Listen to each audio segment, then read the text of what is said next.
In today's video, I am going to teach you how to add currency pairs to Watchlist on Tradingview. If you are new to Tradingview or just setting up your workspace, getting your key Forex pairs into a watchlist makes it much easier to monitor price action and jump between charts quickly. We'll keep this simple and clear so you can follow along in real time. First, open the Watchlist panel on the right side of your Tradingview layout. This panel lives in the right-hand sidebar and is where all your saved symbols appear.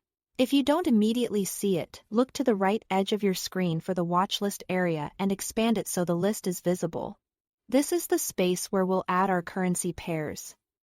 Next, at the top of that watchlist panel, click the plus icon labeled Add Symbol. This opens the symbol search window and places your cursor into the search bar so you can start typing right away. The search tool is powerful, but the key is to be specific, so you find the exact market you want. In the search bar, type the currency pair you want. For example, EUR/USD, you don't need a slash.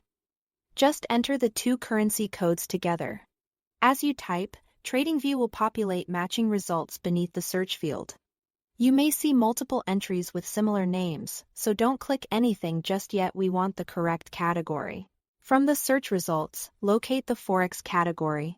This ensures you are selecting the true foreign exchange market instrument rather than a CFD, a futures contract, or a synthetic symbol.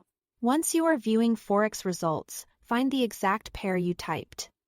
Such as euros, hover over that row and look to the far right side of it. Click the plus icon at the end of that row to add the pair to your watch list. You'll see it appear immediately in the watchlist panel on the right. Confirming it's saved. If you want to add more pairs, just repeat the same flow. Click Add Symbol, type the pair name, filter to the Forex category, and click the plus at the end of the row to include it in your list. That's all there is to it. Thanks for watching.